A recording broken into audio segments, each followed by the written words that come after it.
여러분, 혹시 은퇴 이후의 삶을 상상해 본 적 있나요? 오랜 직장 생활을 끝내고 맞이하는 노후, 여유롭게 커피 한 잔 마시며 좋아하는 음악을 듣는 평화로운 아침을 꿈꾸셨을지도 모르겠어요. 하지만 막상 현실은 어떨까요? 퇴직한 뒤 갑자기 찾아온 자유는 낯설고 어색해서 때론 무료하게 느껴질 수도 있습니다. 아침에 눈을 뜨면 출근 준비 대신에 오늘 하루를 어떻게 보내야 하나 하는 고민부터 시작된다고 합니다. 실제로 많은 사람들이 퇴직 후 가장 먼저 마주하는 어려움이 바로 이 시간을 채우는 일이에요. 최근의 한 조사에 따르면 은퇴 후 새로운 취미나 활동을 시작한 사람들이 그렇지 않은 사람들보다 정신적, 육체적으로 훨씬 건강하고 행복하다고 합니다. 심지어 수명이 더 길다는 연구 결과도 있어요. 반대로 말하면 준비 없이 맞이한 은퇴 생활은 쉽게 지루함과 우울감을 불러올 수도 있겠죠. 그렇다면 우리는 어떻게 하면 퇴직 후의 시간을 보다 활력 있게, 의미 있게 보낼 수 있을까요? 오늘 저는 실제 은퇴 후 취미를 통해 인생의 활력을 되찾은 한 사람의 이야기를 들려드리려고 합니다. 지루했던 일상이 어떻게 바뀌었고, 취미 하나로 어떻게 행복을 다시 발견했는지 생생하게 전달해 드릴게요. 주제가 마음에 드신다면 구독과 좋아요 부탁드려요. 여러분의 관심이 다음 영상을 만드는데 큰 힘이 됩니다. 이제 시작합니다. 퇴직한 첫날 아침, 나는 평소와 같은 시간에 눈이 떠졌습니다. 알람도 없이 말이죠. 몸의 밴 습관 때문인지 아니면 긴장 때문인지 여전히 직장인이었던 그때와 똑같은 시간이었습니다. 커튼 사이로 햇살이 쏟아지고 있었습니다. 시계를 보니 오전 7시.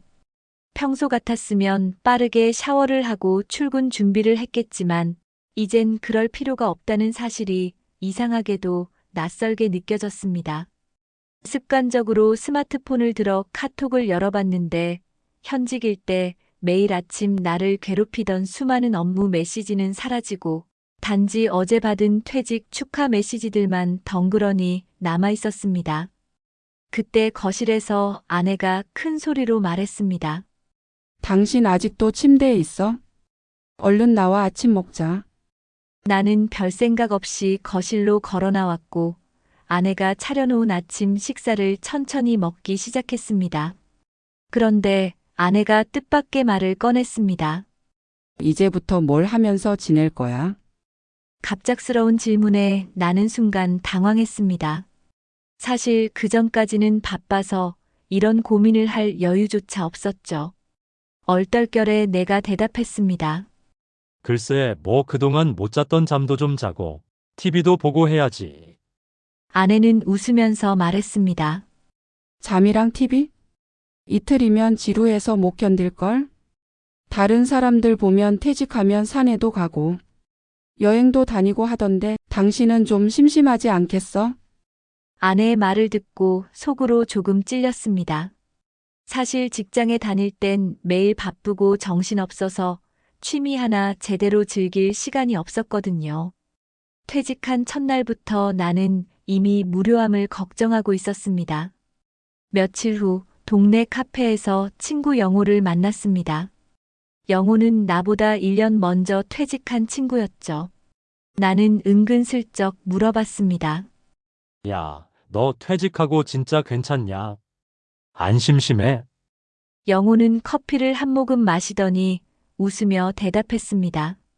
솔직히 처음엔 진짜 어색했지. 아침에 일어났는데 갈 곳이 없으니까 어쩌나 싶더라. 근데 넌 이제 나처럼 취미 하나쯤 찾아봐. 사람은 뭐라도 해야 돼. 나는 궁금해서 다시 물었습니다. 너는 뭐 하는데? 영호는 자신감 있게 말했습니다.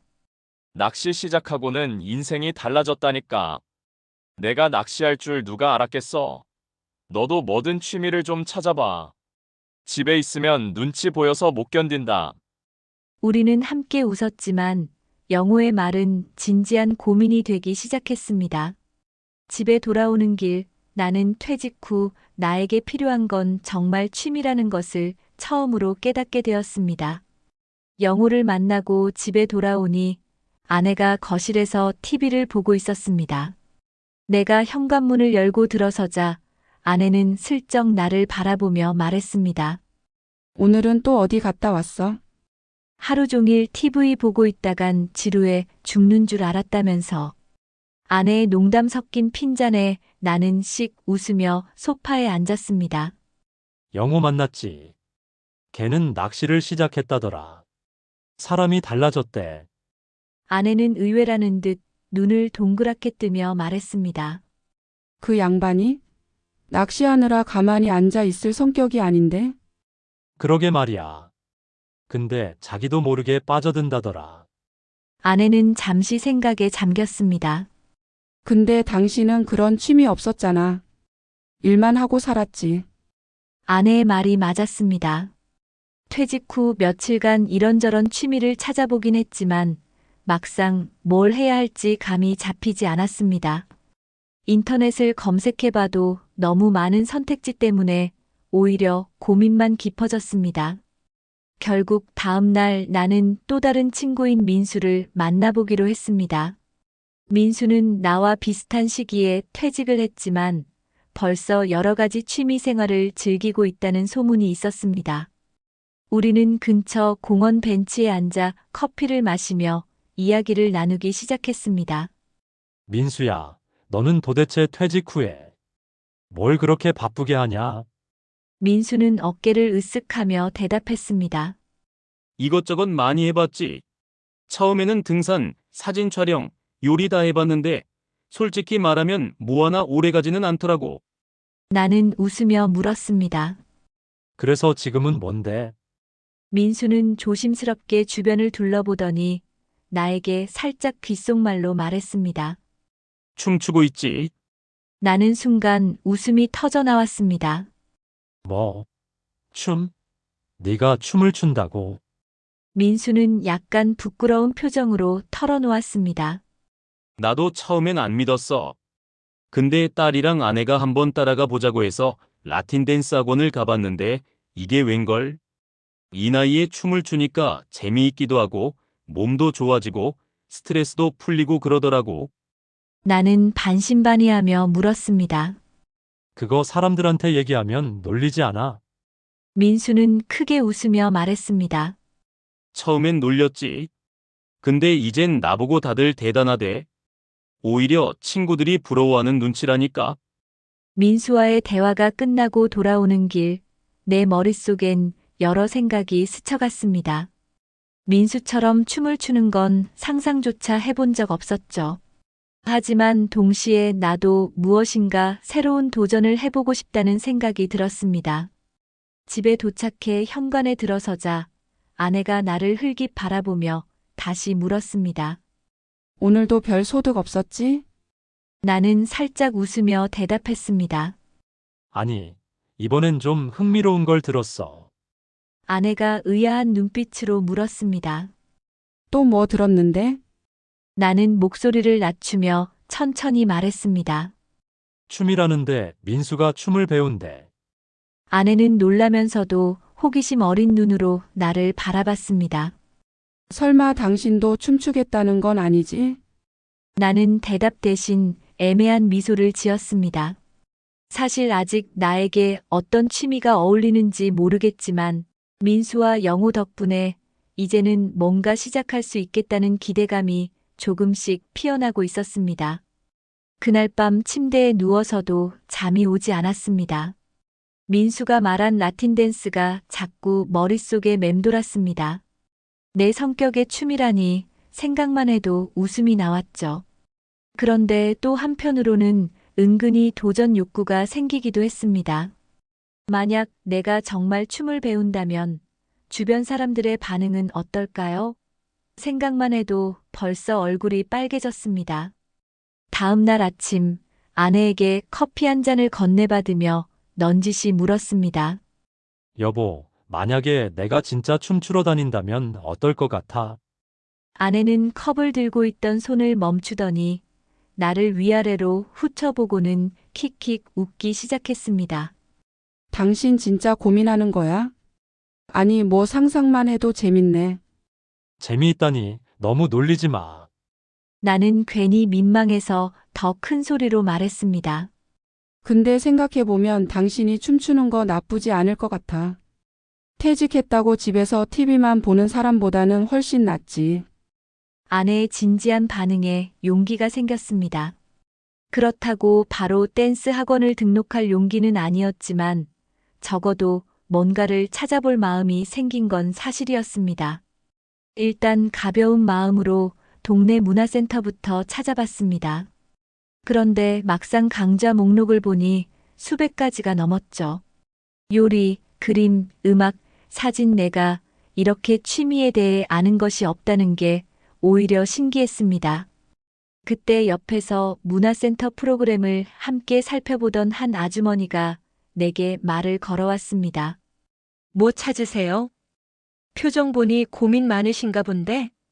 나는 웃으며 말했습니다. 은퇴하고 뭔가를 좀 시작하려는데 막상 뭐부터 해야 할지 모르겠네요. 아주머니는 밝게 웃으며 친절하게 대답했습니다. 사실 처음부터 딱 맞는 걸 찾기 쉽진 않아요. 근데 저도 비슷했거든요. 처음엔 꽃꽂이도 해보고 서예도 해봤는데 지금은 그림 배우고 있어요. 나는 흥미롭게 질문했습니다. 어떻게 그 중에서 그림으로 결정하셨어요? 아주머니는 온화한 표정으로 대답했습니다. 뭘 했을 때 시간이 빨리 가는지 보면 되더라고요. 내가 좋아하는 건 시간이 순식간에 지나가니까요. 아주머니와의 짧은 대화 덕분에 나는 조금 더 용기를 얻었습니다. 시간이 빨리 가는 일이라. 돌아오는 길에도 나는 계속 생각했습니다. 지난 30년 넘게 일하느라 시간이 빨리 가는 게 좋은 건지도 몰랐는데 이제는 나에게 시간을 빨리 가게 해줄 무언가가 필요했습니다.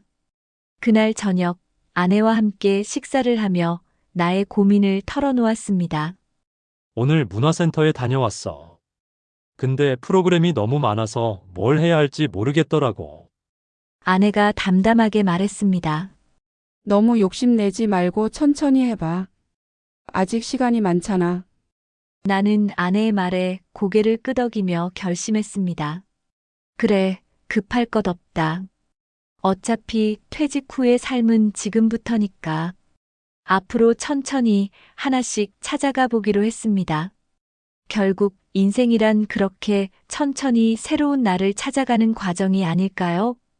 이제 나는 진짜 취미를 찾아 나서기로 마음먹었습니다. 이제부터는 남들의 이야기가 아니라 내 이야기로 만들어갈 차례였으니까요. 은퇴 후 취미를 찾으려고 하면 많은 분들이 어렵고 막막하다고 말씀하세요. 하지만 사실 취미를 찾는 건 그렇게 어려운 일이 아닙니다. 심리학적으로 접근하면 조금 더 쉬워질 수 있어요. 첫 번째는 내가 과거에 어떤 일에 흥미를 느꼈는지 떠올려 보는 거예요. 심리학에서는 우리가 어렸을 때 좋아했던 일들이 성인이 되어서도 여전히 우리 내면에 잠재된 욕구로 남아있다고 설명합니다. 예를 들어 어릴 때 그림을 그리거나 무언가를 만드는 것을 좋아했다면 그 창의적인 욕구는 여전히 여러분의 마음 한편에 자리 잡고 있을 가능성이 크죠. 퇴직 후 시간이 많아진 지금 그 욕구를 다시 꺼내서 시작하면 놀라운 만족감을 얻을 수 있을 겁니다. 두 번째는 처음부터 완벽주의에 빠지지 말라는 거예요. 심리학에서 완벽주의 함정이라는 용어가 있는데요. 새로운 것을 시작할 때 모든 것을 완벽하게 하려다 보면 오히려 스트레스가 늘어나고 쉽게 지칠 수 있습니다. 취미 생활이 오히려 부담이 되어버리는 거죠. 처음엔 가벼운 마음으로 시작하는 게 좋아요. 조금 실수해도 괜찮습니다. 오히려 그 실수가 여러분의 새로운 경험이 되고 자연스럽게 성장하게 만들어줄 거예요. 심리학자 캐롤 드웨게 성장 마인드셋에 따르면 처음부터 완벽하게 하려는 사람보다는 조금씩 실수하면서 꾸준히 발전하는 사람이 결국 오래 지속하고 더 큰 만족감을 느낀다고 합니다. 세 번째는 혼자만의 시간이 아닌 사람들과 함께할 수 있는 취미를 찾으라는 겁니다. 심리학자들은 인간의 행복과 정신적 건강이 사회적 연결과 밀접한 관련이 있다고 강조합니다. 사람들과의 소통과 교류는 외로움을 덜어주고 우울감을 예방해주죠. 그래서 혼자 하는 취미도 물론 좋지만 다른 사람들과 정기적으로 만날 수 있는 취미를 병행하면 더 큰 만족을 느낄 수 있습니다. 문화센터, 동호회 활동, 지역 봉사 활동처럼 사람들과 소통하는 시간이 더 많아질수록 삶의 질이 높아진다는 연구 결과도 많습니다. 결국 가장 중요한 것은 바로 여러분의 마음이 편안하고 행복한 상태를 유지하는 거예요. 취미는 우리 삶의 부담이 아니라 즐거움이어야 하니까요. 조금씩 천천히 시작하세요. 여러분에게 어울리는 최고의 취미는 아마 가장 자연스럽고 편안한 순간에 나타날 겁니다. 마지막으로 다루고 싶은 주제나 사연이 있으면 댓글에 적어주세요. 좋은 영상으로 보답하겠습니다. 영상이 도움이 되셨다면 구독과 좋아요 부탁드려요. 여러분의 작은 관심이 다음 영상을 만드는데 큰 힘이 됩니다. 여러분의 앞날에 행복만 가득하길 바라겠습니다.